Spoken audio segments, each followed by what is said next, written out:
ቪዲዮ ቤተሰብ ዩቱብ ላይ አሪፍ የሆነ ገንዘብ ሜክ እንድናደርግ የሚጠቅሙን አንድ ስድስት የሆኑ ፖይንቶችን እነግራችኋለሁ። እንዲሁ ደግሞ በጣም አሪፍ የሆኑ ኒቾች አሪፍ የሆነ ገንዘብ የሚያስገኙትን 12 ኒቾች ወይ ደግሞ ቶፒኮችን ሪኮሜንድ አደርጋችኋለሁ። ሶስተኛና መጨረሻ ላይ ደግሞ ስለ አርፒኤም እና ስለ ሲፒኤም ልዩነቱ ምንድነው ብላችሁ የምትጠይቁ ሰዎች ስላላችሁ በዛሬ ቪዲዮ ዲፋይን አደርግላችኋለሁ ማለት ነው። ምናልባት ይህን ቪዲዮ ለመጀመሪያ ጊዜ እያያችሁ ከሆነ ወይ ደግሞ በዚህ ዩቲዩብ ቻናል አዲስ ከሆናችሁ በየጊዜው ኦንላይን ላይ ገንዘብ ሜክ እንዴት እንደምታደርጉ እንዲሁ ደግሞ ስለ ኤርድሮፖች ቪዲዮ ስለምሰራላችሁ ሰብስክራይብ ማድረግ እንዳትረሱ። ይህ ቪዲዮ ደግሞ ብዙ ሰዎች ጋር እንዲደርስ ላይክ ሼር አድርጉልኝ። በጣም ትልቅ ሞራል ስለሚሆንልኝ ማለት ነው። ቀጥታ ወደ ዛሬ ቪዲዮ እንሂድ። እንግዲህ ቤተሰብ ዩቲዩብ ላይ ብዙ ሰዎች አሪፍ የሆነ ገንዘብ ሜክ እያደረጉ ይገኛሉ። እዚሁ ኢትዮጵያ ውስጥ ሆኖም እንዲሁ ደግሞ ሌላ ሀገር ላይ ሆኖም ማለት ነው። ሶ እናንተም ዩቲዩብ ላይ ገንዘብ ማስራት ትችላላችሁ ማለት ነው። ስፔሻሊ ሞባይል እና ኢንተርኔት ካላችሁ ማለት ነው። ኮምፒውተር ሳያስፈልጋችሁ ራሱ ሁለቱ ካላችሁ ወይ ደግሞ ሞባይል እና ኢንተርኔት ካላችሁ በቀላሉ ገንዘብ ማስራት ትችላላችሁ ማለት ነው። እንግዲህ ዩቲዩብ ላይ ገንዘብ እንድንሰራ በጣም ወሳኝ የሆኑ ፖይንቶች 6 የሆኑ ነጥቦች አሉ። እነሱም ምንድናቸው? አንደኛ ላይ ኒች በጣም ይወስናል ማለት ነው። እኛ የምንሰራበት ቶፒክ ወይ ደግሞ ኒች አሪፍ የሆነ ገንዘብ እንድናገኝበት በጣም ወሳኝ የሆነ ፖይንት ነው ማለት ነው። ቶፒኩን ስንመርጥ አይተን ወይ ደግሞ ወስነን መሆን አለበት ማለት ነው። አሪፍ የሆነ ገንዘብ የምንሰራባቸው ኒች ወይ ደግሞ ቶፒክ መሆን አለበት ማለት ነው። እሱን ደግሞ መጨረሻ ላይም ወይ ደግሞ ቀጥሎ ስለምነግራችሁ ምንም ችግር የለውም። ሶ ኒች በጣም ወሳኝ ነው ማለት ነው። ሁለተኛ ደግሞ ሞኔታይዜሽን ስትራቴጂ ነው። እንግዲህ ቤተሰብ ዩቲዩብ ላይ እንግዲህ ሞኔታይዝ ስናደርግ በሁለት መንገድ ነው ማለት ነው። አንደኛ በሎንግ ቪዲዮ ነው፣ ሁለተኛ ደግሞ በሾርት ቪዲዮ ነው ሞኔታይዝ የምናደርገው ማለት ነው። በሎንግ ቪዲዮ ስንል እንግዲህ 1000 ሰብስክራይበር እና እንዲሁ ደግሞ 4000 ዋቺንግ አወር በአንድ አመት ውስጥ ወይ ደግሞ በ365 ቀን ከሞላ በሎንግ ቪዲዮ ሞኔታይዝ ማድረግ እንችላለን ማለት ነው። ይሄ እንግዲህ አንደኛው ሞኔታይዜሽን ስትራቴጂ ነው ማለት ነው።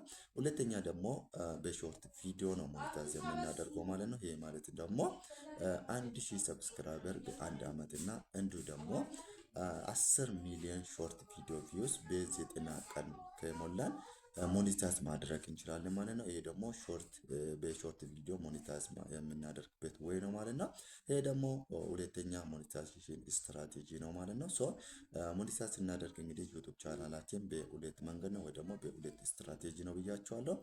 ሎንግ ቪዲዮ እና በሾርት ቪዲዮ ነው ብያቸዋለሁ። ሶ ይህም በጣም ወሳኝ ነው ማለት ነው። ገንዘብ እንድንሰራ ወይ ደግሞ አሪፍ የሆነ ገንዘብ እንድናገኝ የሚጠቅመን ሎንግ ቪዲዮ ወይ በሎንግ ቪዲዮ ሞኔታይዝ ብናደርግ አሪፍ የሆነ ገንዘብ ሜክ እናደርገዋለን ማለት ነው። ሌላ ነገር ደግሞ ምንድነው? ሶስተኛ ላይ አውዲየንስ ኢንጌጅመንት ነው ማለት ነው። ሶስተኛ ደግሞ አውዲየንስ ኢንጌጅመንት ነው። ይሄ ማለት ምን ማለት ነው? አውዲየንሳችን የኛ ጋር ያለው ኢንጌጅመንት ወይ ደግሞ ቪዲዮአችን ጋር ያለው ኢንጌጅመንት በጣም ይወስናል ማለት ነው። ቪዲዮአችን እስከ መጨረሻ የሚያይ ከሆነ ክፍያችንም ከፍ ይለናል ማለት ነው። እንዲሁ ደግሞ አውዲየንሳችን ሲጠይቀን ወይ ደግሞ ኮሜንት ላይ ሲጽፍልን እኛም ኮሜንቱ ላይ ሪአክት ልናደርግ ይገባል ማለት ነው። ይህም በጣም ወሳኝ የሆነ ፖይንት ነው ማለት ነው። አራተኛ ላይ ደግሞ ኮንቴንት ኳሊቲ ነው። እዚህ ጋር ማወቅ ያለባችሁ ነገር ምንድነው? አንደኛ ቪዲዮ ኳሊቲ ይወስናል፣ ሳውንድ ኳሊቲ ይወስናል፣ እንዲሁ ደግሞ ቪዲዮዎችንም ኤዲት ስናደርግ በጣም ይወስናል ማለት ነው። ኮንቴንታችን ኳሊቲ ካለው አውዲየንሳችን እስከ መጨረሻ ቪዲዮን ስለሚያየው አሪፍ የሆነ ፔመንት ልናገኝ እንችላለን ማለት ነው።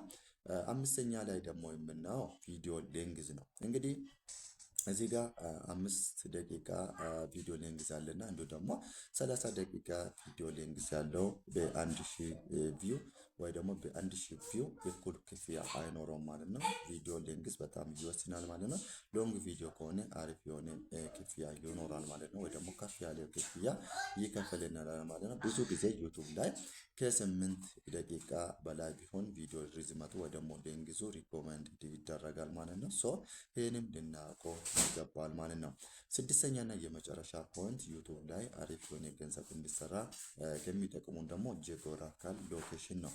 ይሄ ማለት እንግዲህ እኛ አውዲየንሳችን ወይ ደግሞ የኛ ተከታዮች ያሉበት ወይ ደግሞ እነሱ ቪዲዮአችን የሚያዩበት ቦታ ወይ ደግሞ ሎኬሽን በጣም ይወስናል ማለት ነው። ለምሳሌ ከኢትዮጵያ ከሆነ ምንም ፔይመንት አይኖረንም ማለት ነው። ለምሳሌ ደግሞ ከዩናይትድ ኪንግደም ዩኬ ከሆነ ደግሞ አሪፍ የሆነ ፔይመንት ይኖራል ማለት ነው። እንዲሁ ደግሞ እዛ ሀገር ላይ አድቨርታይዝ ወይ ደግሞ ማስታወቂያዎቹ ቪዲዮአችን ላይ መሀል ላይ ስለሚለቀቁ ማለት ነው። ሶ ጂኦግራፊካል ሎኬሽን በጣም ወሳኝ ነው ማለት ነው፣ ገንዘብ እንድንሰራ ዩቱብ ላይ ማለት ነው። ሶ እነዚህ ስድስቱ ፖይንቶች እንግዲህ በጣም ወሳኝ ናቸው ማለት ነው። አንደኛ ነች ብያችኋለሁ። ሁለተኛ ደግሞ ሞኔታይዜሽን ስትራቴጂ ብያችኋለሁ። ሶስተኛ ደግሞ አውዲየንስ ኢንጌጅመንት፣ አራተኛ ኮንቴንት ኳሊቲ፣ አምስተኛ ደግሞ ቪዲዮ ሌንግዝ፣ ስድስተኛ ደግሞ ጂኦግራፊካል ሎኬሽን ነው ብያችኋለሁ ማለት ነው። ሶ እነዚህ በጣም ወሳኝ የሆኑ ፖይንቶች ናቸው ማለት ነው። ከዚህ ቀጥለው ደግሞ ሲፒኤም ምንድነው፣ አርፒኤም ምንድነው? ይህን ዲፋይን ካደረግን በኋላ ደግሞ 12 የሆኑትን ኒቾች ወይ ደግሞ ቶፒኮችን ሪኮመንድ አደርጋችኋለሁ ማለት ነው። ሲፒኤም የሚባለው ኮስት ፐር ማይል ማለት ነው። ኮስት ፐር ማይል ማለት አድቨርታይዘሮች ለዩቱበሮች ወይ ለዩቱብ ካምፓኒ አድቨርታይዘሮች ለዩቱብ ካምፓኒ የሚከፍሉ ክፍያ ማለት ነው። በአንድ ሺህ ቪዲዮ አድስ ወይ ደግሞ አድስ ቪው የሚከፍሉ ክፍያ ማለት ነው። ይሄ እንግዲህ ክፍያው ከአድቨርታይዘሮች ለዩቱብ ካምፓኒ ነው ማለት ነው። ይሄ ኮስት ፐር ማይል ወይ ደግሞ ሲፒኤም ይባላል ማለት ነው። አርፒኤም ደግሞ ምንድነው? ሪቪኑ ፐር ማይል ማለት ነው። ይሄ ደግሞ ምንድነው? ዩቱብ ካምፓኒ ለኮንቴንት ክሬተሮች ወይ ደግሞ ለዩቱበሮች የሚከፍል ክፍያ ማለት ነው። በአንድ ሺህ ቪዲዮ ቪውስ የሚከፍል ክፍያ ማለት ነው። ሶ አርፒኤም እና ሲፒኤም ልዩነታቸው ይሄ ነው ማለት ነው። ሶ ይሄ ካልነ በኋላ ደግሞ ለምሳሌ ሲፒኤም የሆነ ክፍያ ይከፍላል ወይ ደግሞ የሆነ ካምፓኒ ለዩቱብ ካምፓኒ ይሄ በዚህ ቪዲዮ አድቨርታይዝ እንዲደረግልኝ ወይ ደግሞ ማስታወቂያ እንዲሰራልኝ ይሄን ኃይል ገንዘብ ይከፍላሉ ካለ ዩቱብ ደግሞ የራሱን ቆርጦ 45%ቱን 55% ደግሞ ለኛ ክፍያውን ይፈጽማል በአድሴንስ አማካኝነት ማለት ነው። ሶ ይሄ ነገር እንዴት ነው ካላችሁ ደግሞ ለምሳሌ አንድ ካምፓኒ $10 ቢከፍለው ለዩቱብ ካምፓኒ ማለት ነው 55%ቱን ለኛ 45%ቱ ደግሞ ዩቱብ ካምፓኒው ለራሱ ይወስዳል ማለት ነው። ሲፒኤም እና አርፒኤም ዲፋይን ካደረግን ደግሞ ሲፒኤም ወይ ደግሞ አድቨርታይዝ ካምፓኒዎች ወይ ደግሞ እነዚያ ካምፓኒዎች ለዩቱብ ካምፓኒ የሚከፍሉት ኒቾች እንደ ኒቾቻቸው ሊለያያል ወይ ደግሞ ልዩነት አለ ማለት ነው። እነዚህ ኒቾች ደግሞ አንድ በአንድ 12 ኒቾች እነግራችኋለሁ ማለት ነው። ከትንሹ ወደ ትልቁ ነው የምንሄደው ማለት ነው።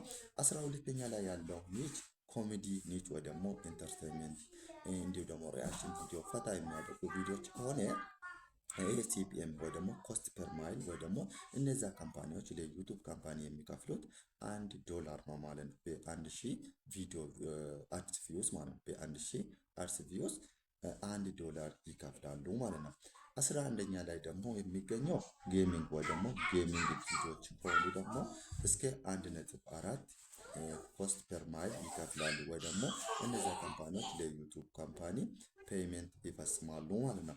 10ኛ ላይ ደግሞ ፊትነስ ወይ ደግሞ ቦዲ ቢልዲንግ ስለ ጤና ላይ የሚሰራ ቪዲዮዎች ከሆነ ደግሞ እስከ $1.6 ይከፈላል ማለት ነው። ይሄ 1.6 እንግዲህ በአንድ ሺህ አድስ ቪው ነው ማለት ነው። ይሄን ሊታወቁ ይገባል ማለት ነው እየነገርኳችሁ ያለው። 9ኛ ላይ ደግሞ ትራቭል ወይ ደግሞ ቱሪስት ከሆናችሁ የትራቭሊንግ ቪዲዮ ላይ ከሆነ ደግሞ እስከ $2 ይከፈላል ማለት ነው። 8ኛ ደግሞ ኩኪንግ ምግብ እየሰራን የምንሰራ ቪዲዮዎች ከሆነ ደግሞ እስከ $2.5 ይከፈላል ማለት ነው። በአንድ ሺህ አድስ ቪው ነው እየነገርኳቸው ያለው። ይሄን ልትረዱ ይገባል ማለት ነው። 7ኛ ላይ ደግሞ ያለው ሞቲቬሽን ቪዲዮዎች ከ2 እስከ $4 በአንድ ሺህ ቪው ይከፈላል ማለት ነው። 6ኛ ደግሞ ቢዩቲ ኤንድ ሜካፕ ስለ ፋሽን ላይ የሚሰሩ ቪዲዮዎች ከሆኑ ደግሞ እስከ $3 ይከፈላል ማለት ነው። 5ኛ ደግሞ ቴክኖሎጂ ነክ ምናልባት ስለ ካሜራ፣ ስለ ሞባይል፣ እንዲሁ ደግሞ ስለ ላፕቶፖች አዳዲስ ቴክኖሎጂ ላይ የሚሰሩ ከሆነ ደግሞ በአንድ ሺህ ቪው $7.31 ዶላር ይከፈላል ማለት ነው። አራተኛ ላይ ደግሞ ኤዱኬሽናል ቪዲዮ ከሆነ ወይ ደግሞ ቱቶሪያል ከሆነ ደግሞ 9.8 ዶላር አካባቢ ይከፍላሉ ማለት ነው። ሶስተኛ ላይ ደግሞ የሚገኘው ፐርሰናል ፋይናንስ፣ ስለ ፋይናንሲንግ፣ ስለ ኢንቨስትመንት፣ ስለ ሪል ስቴቶች ከሆነ ደግሞ እስከ 12 ዶላር ይከፍላሉ ማለት ነው።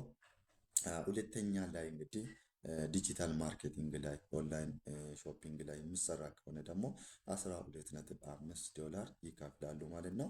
አንደኛ ላይ ወይ ደግሞ በጣም አሪፍ የሆነ ፔመንት የሚከፍሉት ደግሞ ሜኪንግ መኒ ኦንላይን ላይ ከሆነ እንደዚህ አይነት ቪዲዮዎች ላይ ከሆነ እስከ 13.5 ዶላር ይከፍላሉ በ1000 ቪው ማለት ነው። እንግዲህ ከነዚህ ኒቾች ወይ ደግሞ ቶፒኮች ደግሞ እናንተ መርጣችሁ አሪፍ የሆነ ቶፒክ ላይ መስራት ትችላላችሁ ማለት ነው።